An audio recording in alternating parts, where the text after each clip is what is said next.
नमस्कार, स्वागत है आपका एडवांस इंडिया पर। मैं हूं नवीन चौहान। चुनाव आखिरी दौर में आ चुके हैं। 5 राज्यों में चुनाव है और नजरें हर किसी की उत्तर प्रदेश में है कि क्या होगा। 10 तारीख पर नजरें हैं कि रिजल्ट क्या आएगा। इसी बीच बातचीत करने के लिए मेरे साथ अश्वनी उपाध्याय जी हैं, जो एडवोकेट हैं, अधिवक्ता हैं, सुप्रीम कोर्ट के, बड़ी बेबाकी से अपनी राय रखते हैं और कई मुद्दों पर कोर्ट भी जा चुके हैं। वो आखिरकार गोरखपुर क्यों पहुंचे, उनसे बातचीत करते हैं। अश्वनी जी, बहुत स्वागत आपका एडवांस इंडिया पर। गोरखपुर क्यों आना हो गया? देखिए, चुनाव एक त्योहार के तरीके होता है और त्योहार पे परिवार के सभी सदस्यों को एक साथ में शामिल हो जाना चाहिए। बाबा जीत तो रहे ही हैं, लेकिन हम आए हैं अपनी तरफ से भी बाबा के लिए 1000-2000 वोट अलग से करवाने के लिए। बाबा आएंगे तो उत्तर प्रदेश में समान शिक्षा लागू होगी। बबुआ आएंगे तो उत्तर प्रदेश में मदरसों की संख्या बढ़ेगी। तो लगातार आवाज उठाते रहे मदरसों को लेकर भी, आप सुप्रीम कोर्ट जाते रहे, अपनी याचिका अपने याचिका पेंडिंग है अभी तो अब आपको क्या दिख रहा है? अब तो आखिरी दौर में चुनाव आ गया। अखिलेश तो दावा कर रहे हैं कि हम इस बार आ रहे हैं, नई हवा है, सपा नहीं है, साइकिल दौड़ रही है। और एक और बयान ताजा आया है कि भगवे में जंग लग गया। इसको कैसे देखते हैं? अखिलेश यादव ऐसे व्यक्ति हैं जो कहते हैं मैं यदुवंशी हूं, लेकिन कभी भगवान कृष्ण के जन्मभूमि पर दर्शन करने नहीं जाते। उनको सपने में कृष्ण आते हैं, लेकिन कभी ये नहीं कहते नंदलाला हम आएंगे, मंदिर वहीं बनाएंगे। अखिलेश यादव कहते हैं मैं तो हिंदू हूं, लेकिन अयोध्या गए, राम जन्मभूमि का दर्शन नहीं किया। अखिलेश यादव कहते हैं मैं देशभक्त हूं, लेकिन वंदे मातरम भारत माता की जय कभी अपने मन से बोलते नहीं हैं। तो अखिलेश यादव वास्तव में अखिलेश नहीं, दंगेश हैं। 5 साल में उन्होंने केवल यूपी में दंगे कराए, दंगे रिकॉर्ड तोड़ कराए। पिछले 70 साल में उत्तर प्रदेश में इतने दंगे नहीं हुए थे जितने अखिलेश के टाइम में हुए हैं।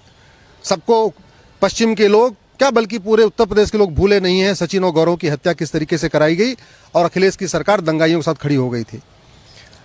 बड़ी सीधी सी बात है, 2 धुरी है। एक धुरी कहती है समान नागरिक संहिता होनी चाहिए, एक धुरी कहती है पर्सनल लॉ चलना चाहिए। बाबा कहते हैं समान नागरिक संहिता होनी चाहिए, अखिलेश यादव कहते हैं पर्सनल लॉ होना चाहिए। बाबा कहते हैं जनसंख्या नियंत्रण कानून होना चाहिए, अखिलेश यादव कहते हैं जनसंख्या विस्फोट करो। बाबा कहते हैं रामलला हम आएंगे, नंदलला हम आएंगे, अखिलेश यादव कभी भूल के भी नहीं ऐसी बात कहते। बाबा सनातन संस्कृति, सनातन धर्म और संविधान में विश्वास करते हैं। अखिलेश यादव तुष्टीकरण के कारण कभी कुछ करते हैं। सबको पता है कि उनके चेले चपाटे क्या क्या बोलते हैं और किस तरीके से। और अब तो उनकी पत्नी भगवा का अपमान कर रही है। अरे भगवा त्याग का सूचक है, भगवा तिरंगे झंडे में है। अखिलेश यादव को ये पता ही नहीं है कि तिरंगा झंडा तो बाद में बना है। जो पहला झंडा डिजाइन हुआ था वो भगवा कलर का था।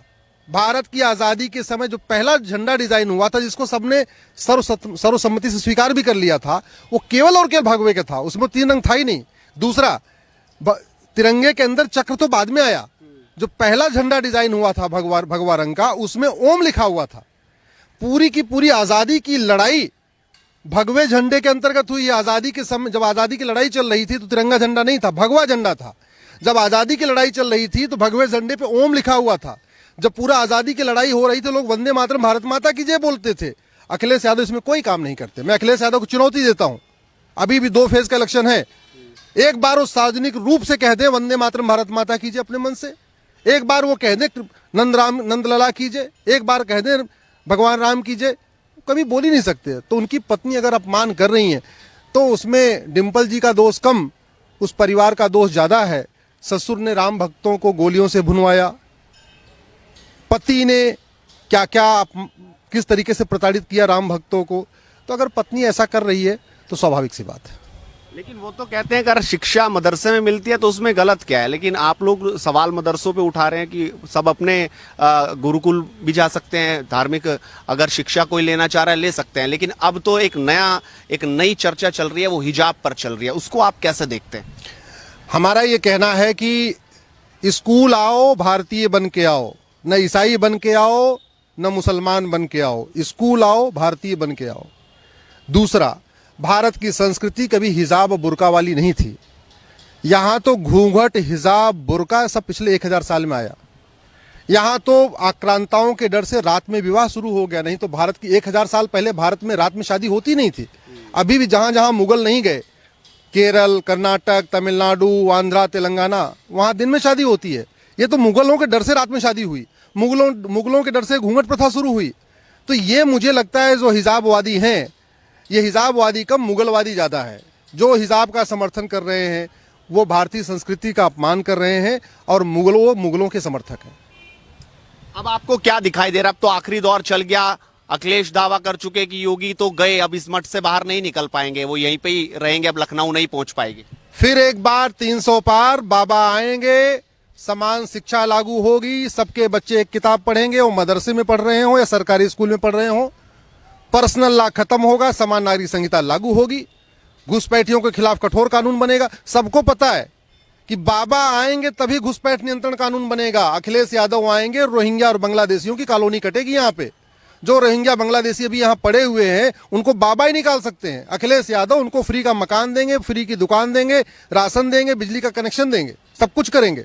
तो घुसपैठियों से जो खतरा है उसका उपचार बाबा करेंगे, माफियाओं से खतरा उसका उपचार बाबा करेंगे। बाबा ने माफियाओं के घर पे बुलडोजर चलाया, अखिलेश यादव आतंकवादियों का मुकदमा वापस लेते हैं, ये सबको पता है। ये अंतर बड़ा साफ है, बाबा और बबुआ का अंतर बड़ा साफ है। लड़ाई बाबा बनाम बबुआ है, बेबी भी बाहर बुआ भी बाहर। बेबी मतलब प्रियंका गांधी, तो ना बेबी है ना इसमें बुआ है। लड़ाई केवल बाबा और बबुआ में है। बाबा का इतिहास 5 साल का सबने देखा, बबुआ का उसके पहले 5 साल का इतिहास देखा। बबुआ का ही इतिहास नहीं दिखा बल्कि बबुआ के अब्बा का इतिहास भी सबने देखा हुआ है। बबुआ के अब्बा ने क्या किया था अपने टाइम में। जनता बहुत स्पष्ट है, जनता को अब संविधान चाहिए। संविधान का मतलब समान विधान।